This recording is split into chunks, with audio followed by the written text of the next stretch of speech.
우리가 나눌 말씀의 제목은요. 하나님은 언약 백성, 바로 자기 백성이죠. 자기 백성인 언약 백성을 잊지 않으신다. 그 말씀입니다. 우리가 바로 누굽니까? 하나님과 언약을 맺은 하나님의 사람들이에요. 하나님의 백성들입니다. 하나님께서는 우리에게 말씀을 통해서 언약하신 것은 반드시 이루신다는 거 기억하시길 바랍니다. 그래서 오늘의 말씀은요, 역대상 이제 처음 시작되는데요, 1장에서 9장까지의 말씀입니다. 본문 말씀이 바로 전에 우리가 읽었던 역대상 9장 1절에서 2절 말씀이었고요. 바로 이 역대상 히브리 원전에서는요, 역대상하로 구분되어 있지 않아요. 원래는 그냥 하나로 묶여져 있습니다. 한 권의 책일 뿐입니다. 그렇기 때문에 원전의 제목은요, 그때의 사건들이라는 제목입니다. 그리고요, 한글 개역 성경의 제목은요, 역사의 연대기, 즉 거룩한 역사의 연대기라는 그 제목을 가지고 있습니다. 이 역대기는요, 이스라엘 역사를 다시 이야기하는 책이에요. 그래서 이 저자는요, 바로 학사이면서 제사장인 바로 에스라로 추정되고 있습니다. 기록 연대는요, 에스라가 활동했던 주 활동 시기였던 바벨론 2차 포로, 이스라엘 백성들이 1차, 2차에 걸쳐서 바벨론 포로가 됐단 말이에요. 바벨론 3차에 걸쳐서 포로가 됐었죠. 바로 이제 포로 기한 직후에 BC 450년 경으로 기록된 것으로 추정하고 있습니다. 우리가 이미 사무엘 상하, 열왕기 상하를 다 봤어요. 이 사무엘 상하도 한 권의 책이었고요, 열왕기 상하도 한 권의 책이었습니다. 바로 사무엘서는요, 사사시대 말기부터 시작했습니다. 저기 다 기록해놨어요. 사사시대 말기부터 시작됐고요, 사사시대 말기부터 다윗 시대까지의 이스라엘 역사를 다룹니다. 열왕기서는요, 솔로몬 시대를 다윗을 이어서요, 솔로몬 시대부터 남북 이스라엘 왕조가 멸망하기까지의 역사를 다루고 있어요. 그리고 역대기서는요, 바로 내용상 많은 부분이 열왕기서하고 일치하는 부분들이 많습니다.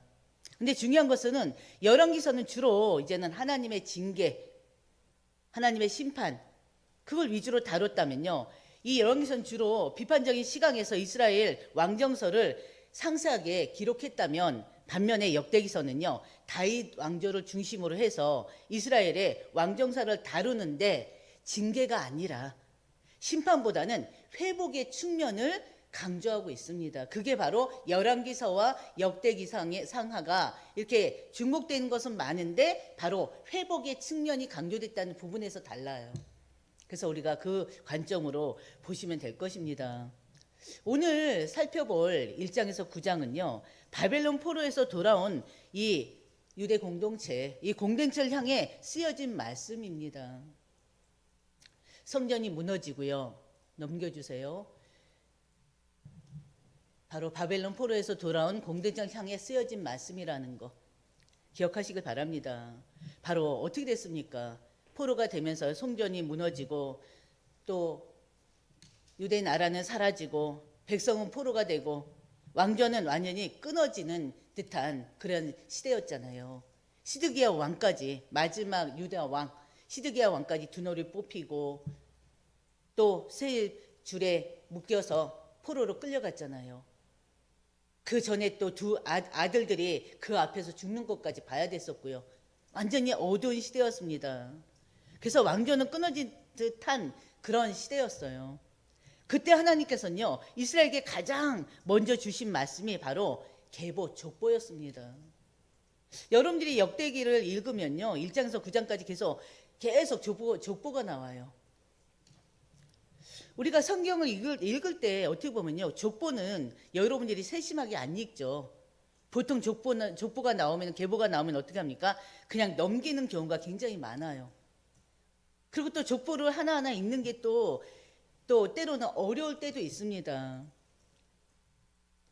이름이 어렵기도 하고요. 그러니까 우리가 또 성경 게임할 때, 우리가 성경 읽기 게임하면은 꼭 그 족보, 계보를 갖다가 성경 읽기 게임에 넣기도 하잖아요. 이름도 때로는 어렵기도 하고 길기도 하고. 근데 중요한 것은 이 족보가 겉으로 봤을 때는 그저 이름의 나열인 것처럼 보여요. 근데 중요한 것은요, 이름들이 길고 낯설고 줄거리가 없는 것처럼 보이지만요, 바로 그 족보는 결코 명단 정리가 아닙니다. 이 이름의 나열이 아닙니다. 바로 이 역대기에 나와 있는 이 족보, 이 유대 족보, 이스라엘 족보는요, 눈물의 역사라고 보셔야 돼요. 우리가 지금 이미 이 열왕기 상하까지 오면서 이스라엘 역사를 봤잖아요.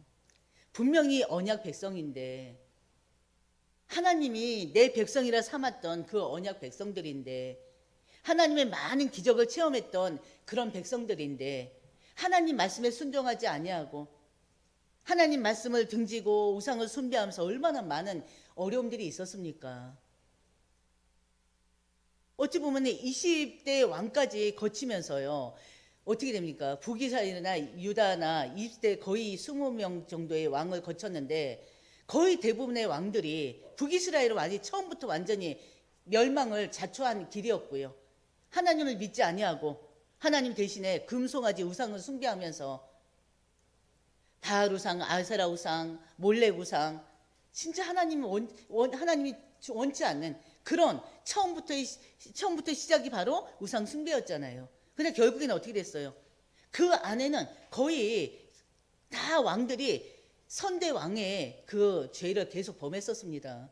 그래서 완전히 아수르에 의해서 멸망당했고, 나라도 완전히 멸망당해서 더 이상 나라 이름을 찾지 못했죠. 남유다 또한 어떻습니까? 남유다 왕들을 보면 선한 왕들도 있어요. 특히나 하나님께서 가장 바라시고 원하시는 그 바로 이 복음을 회복한 왕들도 있었습니다. 히스기야 왕도 있었고요, 요시야 왕도 있었고요. 선한 왕들도 중간중간에 있었지만 거의 대부분은 하나님이 진짜 원치 않은 악한 행실을 행했던 왕들이에요. 그래서 하나님께서 어떻게 심판하셨습니까? 결국에는 바벨론에 포로당하고 바벨론에 멸망당할 수밖에 없게끔 만들어 보셨잖아요. 이게 바로 이스라엘의 역사 아닙니까? 근데 중요한 것은 그러나 이 유다는 다시 나라를 회복합니다. 그 이야기가 이제 계속 나올 거예요. 바로 그래서 이 이스라엘 족보는 눈물의 족보다, 눈물의 역사다, 그렇게 말하는 것이에요. 하나님께서 눈물의 역사라고 하는 것은요, 내가 언약한 너희를 절대 잊지 않겠다. 내 백성 너희들을 절대 잊지 않겠다. 너희는 내게서 끊어진 것이 아니다. 너희의 이름은 내 앞에 기록되어 있다. 그 뜻이기도 하다는 거예요, 이 족보가. 그래서 하나님은요, 언약 백성을 절대 잊지 않고 기억하십니다. 그리고 반드시 다시 세우십니다. 바로 우리가 그 안에 있는 거예요. 우리가 순간순간 말씀을 놓치고 또 순간순간 말씀과 멀어지기도 합니다. 너무너무 연약하고 내 안에 가지고 있는 그 죄성으로 인해서 또 죄를 짓기도 하고요. 그러면서 또 잠깐 또 예배를 놓치기도 하면서 며칠씩 아니면 몇 주씩 몇 달씩 몇 년씩 예배를 또 놓치기도 합니다. 그러나 결국에는 하나님께서 선택한 자는 반드시 돌아오게 돼 있어요. 여러분도 그런 경험 있지 않습니까? 신앙생활하다 몇 년씩 몇십 년 나갔던 적도 있잖아요. 그러나 하나님의 백성이기 때문에 하나님께 다시 불러들이셨잖아요. 그러니까 우리는 나의 상태를 보시면 돼요. 나의 신앙 역사를 보면 돼요. 나의 신앙 역사를 보면요, 어느 누구도 한 사람을 보고 그리고 어느 누구도 우리가 정죄할 수가 없고 판단할 수 없는 이유가 바로 거기에 있습니다. 근데 우리는 자꾸만 과거의 나의 신앙생활을 잊어버려요. 순간에 내가 불순종했던 그때를, 내가 순간 하나님 떠났던 그때를 꼭 잊어버립니다. 하나님 회복시키셨잖아요. 그게 하나님 방법이에요. 언약 백성이기 때문에, 하나님 백성이기 때문에 하나님 또 불러서 세워나가시는 것입니다. 하나님은 결코 언약 백성을 잊지 않으십니다. 이걸 여러분들이 기억하시고 마음에 담으시길 바랍니다. 첫 번째요, 하나님은 모든 민족과 역사의 주인이세요. 내 인생을 해서 내 인생의 주인은 내가 아니에요. 우리는 하나님의 사람이잖아요. 하나님의 사람으로 다시 태어났잖아요. 그렇기 때문에 우리 인생의 그 주인 하나님이십니다. 하나님은요, 모든 민족의 주인이세요. 이 나라 이민족뿐만이 아니라 저 열방, 전 세계 모든 민족을 하나님이 주권적으로 다스리고 계십니다. 그 믿음부터 먼저 아멘이 되어져야 돼요. 1장 3장은요. 1장에서 3장은요. 아담으로부터 포로 세대까지, 특히나 다윗 언약을 받은 다윗 가문을 중심으로 선민의 계보가 제시되어 있습니다. 이것은요. 단순한 족보가 아니에요. 단순한 족보 정리가 아니라 하나님께서 역사 전체를 주관하시면서 언약 백성을 인도하신다는 사실을, 이렇게 인도하신다는 사실을 족보를 통해서, 계보를 통해서 보여주시는 것입니다. 1장은요, 여러분들이 읽으셨는지 모르겠어요. 1장은요, 아담에서부터 시작해서 노아 시대를 지나서 노아의 아들들인 셈, 함, 야벳의 후손들이 나와 있어요. 그리고 야곱과 에서까지 인류 전체의 계보를 다룹니다. 여기에는요, 이스라엘 족보뿐만이 아니에요. 셈과 함과 야벳의 후손들인 바로 이방 민족까지 포함되어 있습니다. 이방 민족이라 하면요, 햄과 함, 야벳의 후손들 중에 일부가 이방 민족입니다. 전에도 제가 몇 번 말씀드렸는데요. 이스라엘 민족은 누굽니까? 이스라엘 민족은요, 하나님께서 아브라함과의 언약을 통해서 이루어진 민족이에요. 이 민족은요, 하나님의 구원 계획을 위해서 특별히 선택된 언약 공동체입니다. 그럼 이스라엘인은 누굽니까? 바로 야곱과 그의 아들, 12아들, 그 후손으로 이루어진 민족이 이스라엘 민족이에요. 기억하셔야 돼요. 아브라함과 하나님 언약하셨어요. 그렇죠? 그리고 야곱을 이스라엘이라 하나님 이름 바꿔주셨어요. 그 야곱과 그 12아들이 바로 12아들의 후손으로 이루어진 민족이 이스라엘 민족이에요. 그러니까 전에도 말씀드렸던 것처럼 아브람과 롯은 형제잖아요. 저기 조카죠. 롯은 조카잖아요. 어떻게 보면 같은 혈족이잖아요. 근데 롯은 이스라엘 민족이에요? 아니에요? 아니에요, 걔요? 아니라고요. 바로 그런 걸 얘기하는 것입니다. 그래서 야곱과 그 12아들, 그 12아들의 후손들만 바로 이스라엘 민족입니다. 나머지는 이방 민족이에요. 하나님께서는요, 이 언약의 후손 안에 이 족보를 보면요, 바로 이방 민족들을 집어넣었어요. 이방 민족을 계보에 넣은 이유는요, 하나님은 온 인류의 하나님이심을 보여주시는 거예요. 이스라엘 역사가 온 인류 역사 속에서 진행되고 있음을 보여주는 것입니다.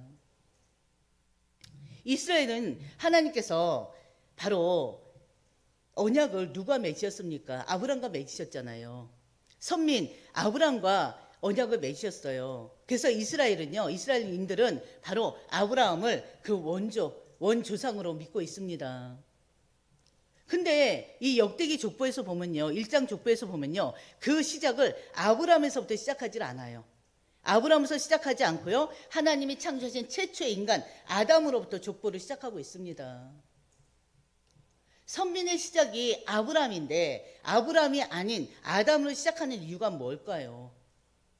이거 우리가 알아야 돼요. 온 인류의 뿌리가 하나임을 나타내기 위함입니다. 세상에는 많은 민족이 있어요. 또 그들은 피부와 언어가 달라요.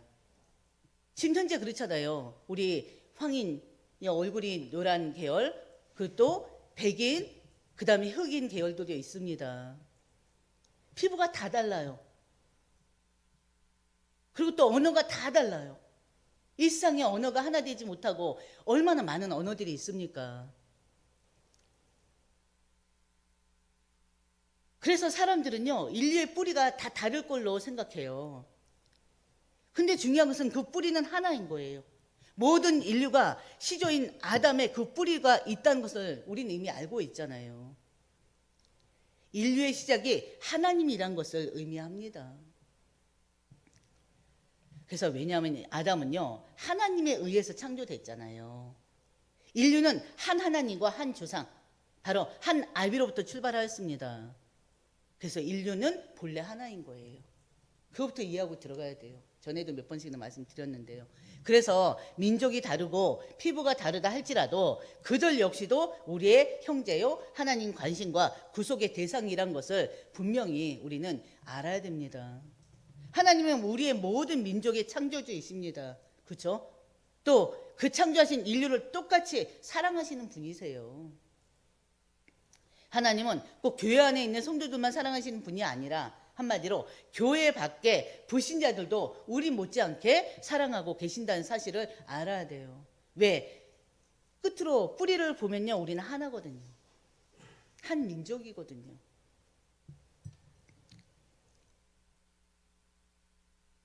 그래서 하나님께서는 그 언약의 그 족보 안에 이방인 족보도 집어넣어 놓은 것입니다. 그래, 이 장은 보면요, 야곱의 12아들 중에서 유다 지파의 그 계보가 핵심을 이루고 있습니다. 역대상 전체에서요, 유다 지파가 가장 길고 자세하게 기록돼 있어요. 그리고 또 가장 길고 자세하게 기록된 장이 바로 역대상 2장입니다. 한마디로 다윗 왕조의 뿌리를 집중적으로 설명하는 장이기도 합니다. 3장은요, 다윗 왕조의 계보를 중심으로 해서요, 바벨론 포로 시대까지 이렇게 연결되어 있습니다. 바벨론 포로 시기와 포로 귀환 이후에 다윗의 자손들의 이름을 하나하나 다 기록해 놨습니다. 이스라엘은 이미 나라를 잃었잖아요. 포로로 끌려갔잖아요. 그럼에도 불구하고 하나님은 다윗의 후손들을 여전히 존재하고 있음을 지금 계보를 통해서 보여주고 계시는 거예요. 심지어 포로기에도 그 계보는 계속 흘러가고 있음을 보여주고 있습니다. 끊어진 게 아닌 것을. 다윗 왕조는요, 멸망한 듯 보였지만요, 하나님이 약속하신, 내가 너희에게 약속한 그 메시아의 계보는 끊어지지 않았다는 것을 족보를 통해서 보여주시는 거예요. 제가 왜 이렇게 나가냐면요, 1장에서 9장까지 보면 계속 족보 얘기가 나와요. 누구의 아들 계속 그 읽을 수는 없잖아요. 그래서 지금 그걸 종합적으로 설명해주고 있습니다. 그래서요, 2장, 3장, 바로 2장은 야곱의 12아들 중에 유다 지파의 계보가 핵심으로 이루고 있고요. 3장은 다윗 왕조의 계보를 중심으로 바벨론 포로 시대까지 연결하고 있습니다. 두 번째 우리가 나눌 말씀은요, 하나님은 언약 백성을 결코 잊지 않으신다는 거예요. 절대 잊지 않으세요. 4장에서 8장까지는요, 이스라엘의 여러 지파의 족보를 다루고 있습니다. 4장은요, 다시 유다 지파를 확장시켜서 두 번째로 아주 길게 기록되어 있는 장이기도 해요. 왜냐하면 유다는요, 다윗 왕조의 지파잖아요. 그 유다 지파를 통해서 메시아가 오십니다. 그래서 메시아 계보를 품은 지파이기 때문에 하나님께서는 2장에서도 4장에서도 이 유다의 지파의 이 족보를 계속 길게 자세히 계속 설명하고 있는 거예요. 하나하나 설명하고 있는 거예요. 그런데 실제는 어떻습니까? 유다는요, 죄와 실패를 많이 범한 지파이기도 합니다. 유다의 개인적인 실패가 있고요, 유다 왕조의 불순종, 결국 나라가 멸망하기까지 이르렀잖아요. 여러분들이 너무나 잘 아는 것처럼 바벨론에 포로된 그 역사, 그 비참한 역사를 가지고 있잖아요. 그럼에도 불구하고 하나님은요, 유다 지파를 다시 첫 번째로 불러내십니다. 이는요, 다윗 언약이 절대로 사라지지, 하나님이 다윗에게 맺었던 그 언약이 절대로 사라지지 않았음을 보여주기 위함입니다. 그리고 우리가 4장을 보면요, 시므온 지파 얘기가 나와요. 시므온 지파는요, 작고 약한 지파예요. 하나님은 작고 연약한 지파도, 약한 지파도 하나님 절대 잊으시지 않음을 보여주고 계세요. 시므온은 인구가 가장 적어요. 지파의 영향력도 가장 작아요. 이스라엘 역사에서 거의 잊혀진 지파이기도 합니다. 그러나 역대기에서는요, 바로 시므온의 이름도 자세히 기록하고 있습니다. 하나님은 크고 강한 지파만 기억하는 것이 아니라 아주 작고 어떻게 보면 잊혀진 그 지파도 하나님은, 인간들은 잊고 있지만 하나님이 기억하신다는 거예요. 사람들에게는요, 아주 작은 잔처럼 보일지 몰라도요, 아주 작은 지파로서 잊혀진 지파로 보일지 몰라도 하나님께 잊혀진 사람은 아예 없다는 것입니다. 특히나 하나님의 언약 백성으로서.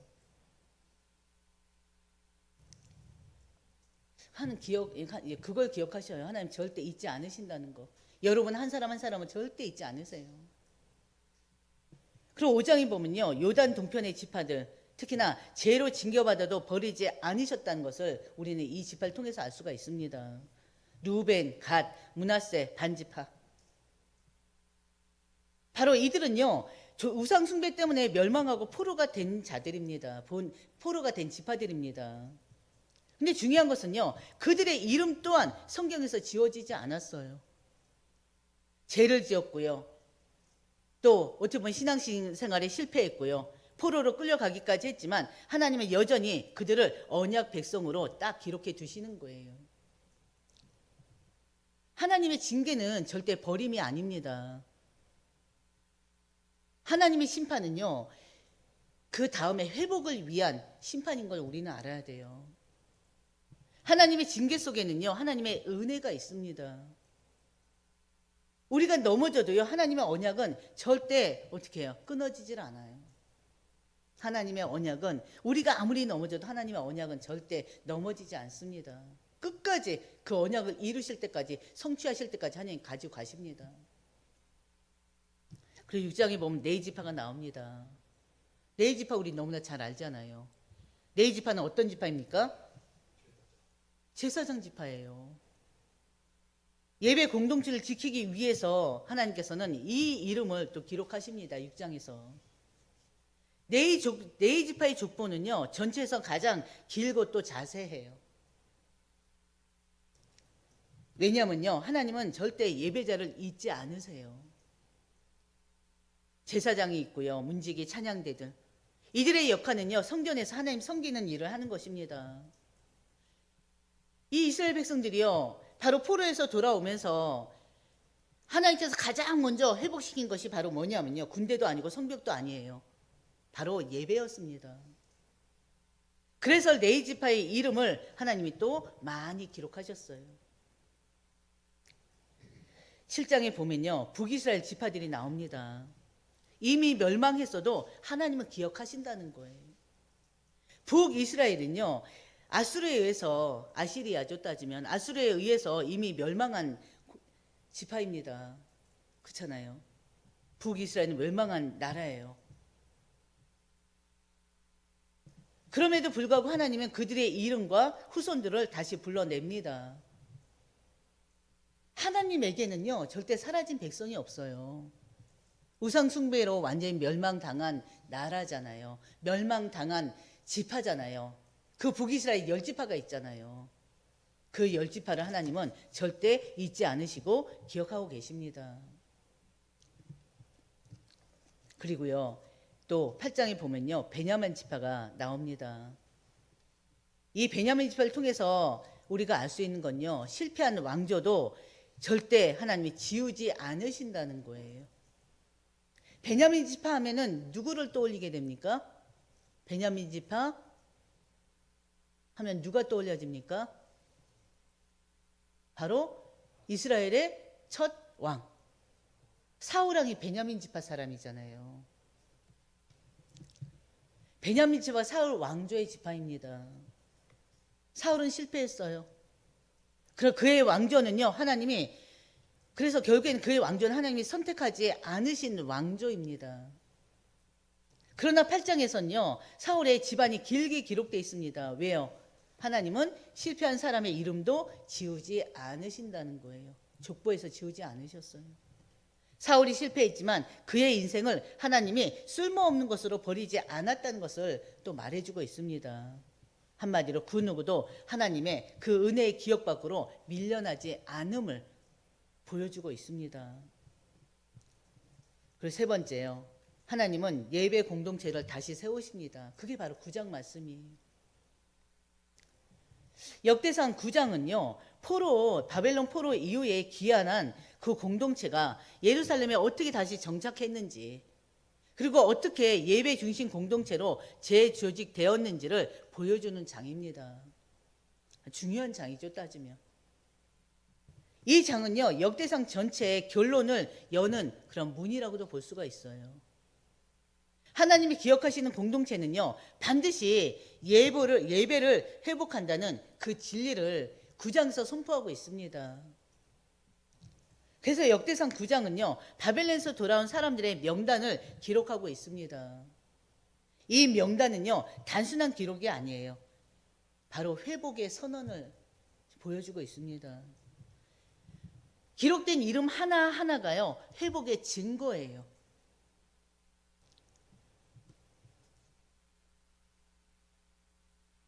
이스라엘 바로인들, 그 다음에 제사장들, 레위인들, 성전 봉사자들. 바로 성전 봉사자는 어떤 사람입니까? 하나님의 성전에서 예배를 준비하고 유지하고 돕고 지키는 모든 사역을 말하고 있습니다. 예배가 거룩하게 질서 있게 중단 없이 드려지도록 섬기는 모든 행위, 그 행위를 하는 자들이 성전 봉사자들이에요. 바로 누굽니까? 레위인이죠. 레위 지파죠. 레위 지파는요, 제사장 외에, 레위인들은요, 제사장 외에 모든 성전 운영과 보조 사역을 맡아서 했습니다. 바로 찬양대, 음악 사역을 맡아서 했고요. 문지기 사역도 했었고요. 성물을 관리하고 재정과 곡식, 감사물을 관리하고요. 11조와 재물들을 저장하고 관리하고 또 느비dim 사람, 바로 성전 봉사자를 말합니다. 아까 우리가 본문 읽었었죠. 그때 느비dim 사람 나왔죠. 바로 성전 봉사자를 얘기해요. 오늘로 말하면 성전의 실무 담당자들이라고도 할 수가 있습니다. 이것은 바로 예루살렘 회복, 예배 회복을 지금 의미하기도 합니다. 예루살렘은 단순한 도시가 아니에요. 성전이 있는 거룩한 도시입니다. 하나님은 아무나 그곳에 살도록 하지 않으셨어요. 하나님이 먼저 제사장, 레위인들을 세우신 이유가 바로 뭘까요? 하나님께서 제사장들, 레위인들을 먼저 세우신 이유가 있습니다. 바로 이스라엘의 재건이 바로 뭘 통해서요? 뭘 통해서 이루어져야 돼요? 먼저 예배 회복을 통해서 이루어져야 되기 때문에 그렇습니다.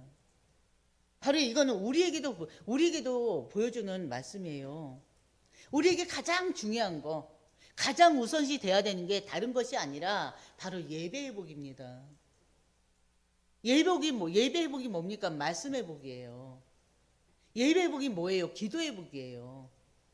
우리는 하나님과의 그 회복이 가장 먼저 되어져야 돼요. 그래서 이스라엘 백성들이 포로에서 돌아오자마자 한 행동이 다른 거 한 게 아니라니까요.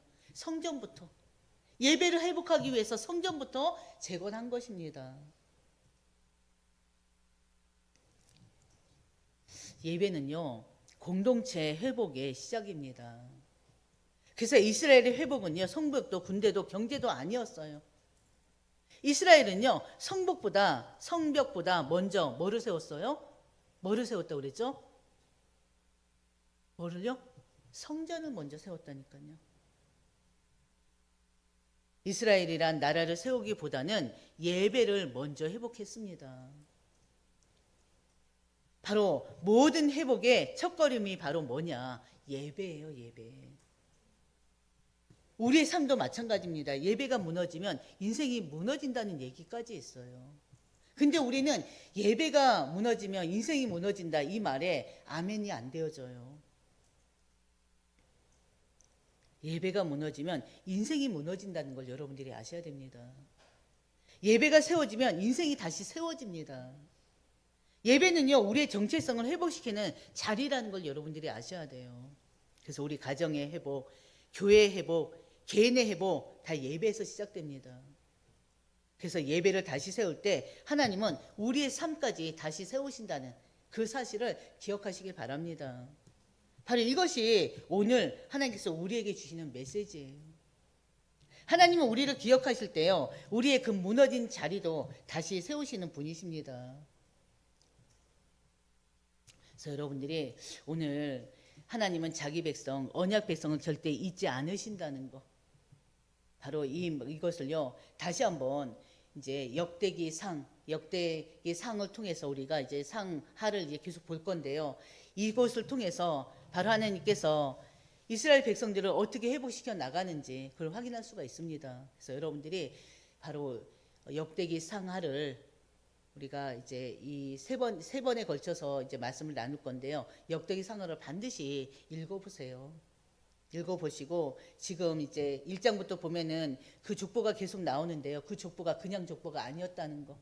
이스라엘 역사, 그 역사가 그대로 스며 있는 족보라는 거, 눈물의 족보라는 거 기억하시고요. 바로 오늘의 이 말씀을 다시 한번 들으시면서 하나님은 절대 언약 백성을, 자기 백성을 잊지 않으신다는 거 기억하시길 바랍니다. 그리고 하나님은 언약 백성 결코 잊지 않으실 뿐만이 아니라 바로 하나님은요, 또 우리를 통해서, 여러분 한 사람을 통해서, 한 사람을 통해서 예배 공동체를 다시 회복시켜 나간다는 거. 현재 어떻게 보면 우리 교회에 절실히 필요한 말씀 아닙니까? 세 번째 말씀은 절실히 필요한 말씀이에요. 하나님 다시 이렇게 세우실 것입니다. 누굴 통해서요? 여러분들 통해서요. 그래서 오늘 다시 한번 이 말씀을 들어보시고 읽고 들어보시면서 하나님이 나에게 이 교회에 어떤 말씀을 주시고자 하는지 붙잡는 시간 되시기를 주의 이름으로 축원드립니다. 아멘. 바로